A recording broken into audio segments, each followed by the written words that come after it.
Welcome back. સમાચારમાં આગળ વાત કરીએ તો છોટાઉદેપુરના ક્વાંટમાં ઘેરના મેળામાં રાજકીય રંગ જોવા મળ્યા. કોંગ્રેસ પ્રદેશ અધ્યક્ષ શક્તિસિંહ ગોહિલ, આપ ઉમેદવાર ચૈતર વસાવા અને કોંગ્રેસ ઉમેદવાર સુખરામ રાઠવા પોતાના સમર્થકો સાથે મેળામાં જોવા મળ્યા, જ્યાં તેમણે લોકસભાની ચૂંટણીને લઈને પ્રચાર કર્યો. શક્તિસિંહ ગોહિલે અને આપ ઉમેદવાર ચૈતર વસાવાએ જીતનો વિશ્વાસ વ્યક્ત કર્યો. ચૈતર વસાવાએ ગઠબંધન હેઠળ ગુજરાતમાં 15 થી 20 બેઠક જીતવાનો દાવો પણ કર્યો.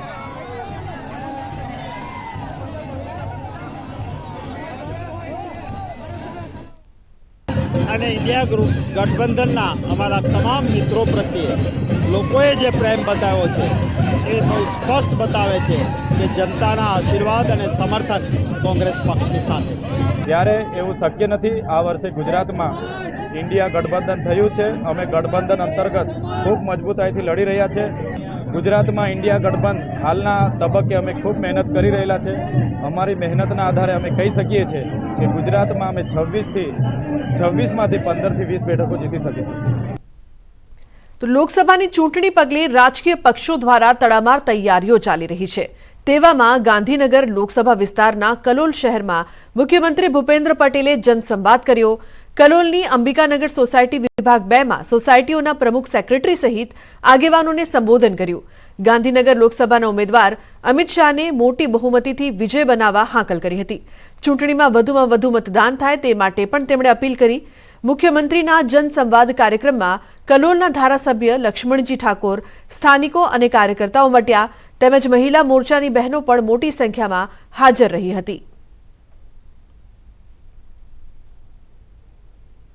આપણે બધાએ આપણી સંસ્કૃતિમાં વિશ્વાસ છે પાક્કો, એટલે ગેરંટી કોની ચાલે તો કે જે સત્ય ઉપર આગળ વધતું હોય એની જ ચાલે ગેરંટી, બીજા કોની ચાલે? બાકી તો પછી આપણે જોઈએ છીએ જ હમણાં કે પહેલા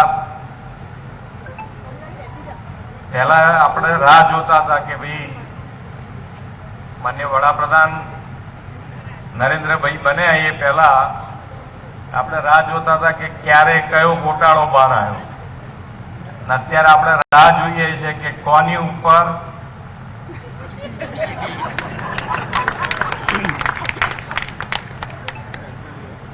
એક્શન લેવાય. અને તમે જુઓ આ બધાના પરિણામે આજે આપણી આવક, સરકારી આવક, ટેક્સની જીએસટીની આવક કેન્દ્ર સરકારમાં, હું એપ્રિલ મહિનાનું એટલે કહું છું કે મને યાદ રહી ગયો છે આંકડો, એટલે મારે એપ્રિલ મહિનામાં ટેક્સની આવક 1.81 લાખ કરોડ રૂપિયા થઈ છે. હવે ભાઈ સોલર બધાએ લખાયા છે ને, બાકી હોય તો માન્ય નરેન્દ્રભાઈની નવી યોજના આવી ગઈ છે, એટલે એમાં બધા બાકી હોય તો પૂરું કરાવડાવી દેજો. એટલે ગમે તારે ઘરમાં, અહીંયા તો બધા બંગલાની સોસાયટી લાગે છે, એટલે એસી બેસી જરા ફૂલ વપરાય, પણ જરૂર ના હોય તારે બંધ કરજો કે આપણે બિલ નથી આવતું તો ક્યાં પછી બંધે કરવું પડે ને. વંદે ભારતમાં બધા ફર્યા કે નહીં? વંદે ભારતમાં અહીંયા આગળ અમદાવાદમાં આપણે અટલ બ્રિજ બન્યો ને, અટલ બ્રિજના ઉપર જે શરૂઆતમાં લોકો ગયા તો ફોટા મૂક્યા તો લોકોએ નીચે કોમેન્ટ કરી ગયા કે ફોરેન ફરવા ગયા છો. એટલે હવે ભારતમાં એવી વસ્તુ બની રહી છે કે તમારે ફોરેન જવું ના પડે, એટલું સમજી જાઓ. લોકો અહીંયા જોવા આવે છે વધારેમાં વધારે. વંદે ભારત ટ્રેનમાં તમે બેઠા હોય તો તમને લાગે કે તમે ફોરેનમાં ફરી રહ્યા છો. અને મેક ઇન ઇન્ડિયા, આજે 51 ટ્રેનો શરૂ થઈ ગઈ છે ભારતમાં, 51. અન્ય સમાચારની વાત કરીએ તો સુરતમાં લોકસભાની ચૂંટણીને લઈને મીડિયા મોનિટરિંગ રૂમ શરૂ કરવામાં આવ્યું. 11 ન્યૂઝ ચેનલોનું monitoring electronic media monitoring centre પરથી કરવામાં આવશે. સાથે જ સોશિયલ મીડિયા પર પણ નજર રાખવામાં આવશે, જેને લઈને જિલ્લા કલેક્ટર અને ચૂંટણી અધિકારી દ્વારા સ્થળ મુલાકાત લેવામાં આવી હતી. તો મહત્વનું છે કે પેડ ન્યૂઝ અને ફેક ન્યૂઝ પર ખાસ નજર રાખવામાં આવશે. મીડિયા મોનિટરિંગ રૂમ શરૂ કરવામાં આવ્યા છે.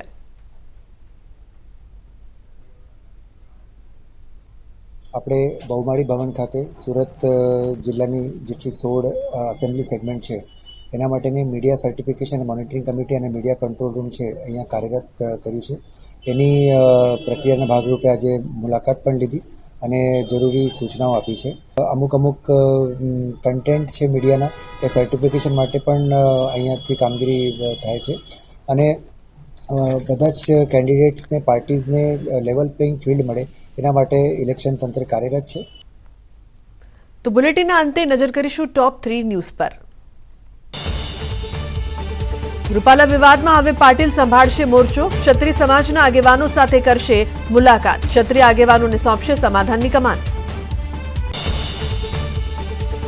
ગરબાને અમૂર્ત સાંસ્કૃતિક ધરોહર તરીકે યુનેસ્કોએ સન્માન આપતા પ્રધાનમંત્રી મોદીએ કર્યું ટ્વીટ. કહ્યું, ગરબા એ જીવન, સંસ્કૃતિ અને ભક્તિનો ઉત્સવ. રાજ્યના 8 જિલ્લાઓનું તાપમાન 40 ડિગ્રી પાર, તો સૌરાષ્ટ્ર અને કચ્છમાં હીટવેવની આગાહી. ગરમ અને સૂકા પવનો ફૂંકાશે.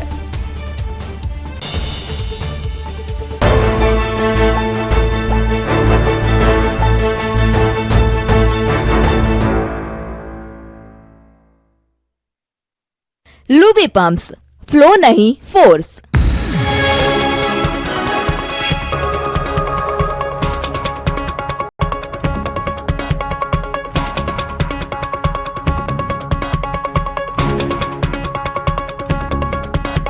लूबी पंप्स, फ्लो नहीं फोर्स.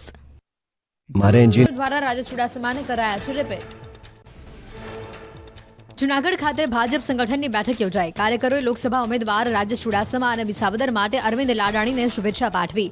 5 એપ્રિલથી ઘર ઘર પ્રચારની પણ શરૂઆત કરવામાં આવશે. ભાજપ અને કોંગ્રેસના નેતાઓ વચ્ચે ટનાટન ટ્વિટર યુદ્ધ જામ્યું.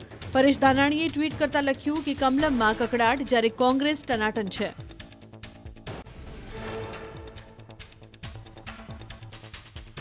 ધાનાણીના પ્રહાર પર ભાજપ નેતા ધાનાણીના પ્રહાર પર યજ્ઞેશ દવેનો પલટવાર. તેમણે ટ્વીટ કરતા લખ્યું કે કોંગ્રેસમાં ના પાડવામાં ટનાટન છે.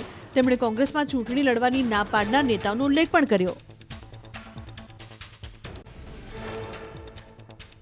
ફરી એકવાર ટ્વિટરથી ભાજપ પર ધાનાણીએ કર્યા કાવ્યાત્મક વાર. ધાનાણીની કવિતામાં ભીખુસિંહ, રંજનબેનનો ઉલ્લેખ, નારણભાઈ ધડુક અને નીતિન પટેલ, રૂપાણી અને કેસી પટેલ સાથે અન્યાયનો પણ ઉલ્લેખ.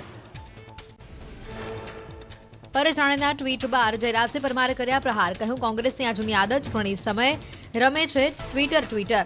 ચૂંટણી જીતવા ગામડાઓમાં ફરવું પડે. એસી રૂમમાં બેસીને ટ્વીટ કરવાથી નથી થઈ શકતી ચૂંટણી. કોંગ્રેસ નેતા પરેશ ધાનાણીએ પક્ષ પલટુ પર કર્યા શાબ્દિક પ્રહાર. પક્ષે નક્કી કર્યું છે કે હવે સહન કરવા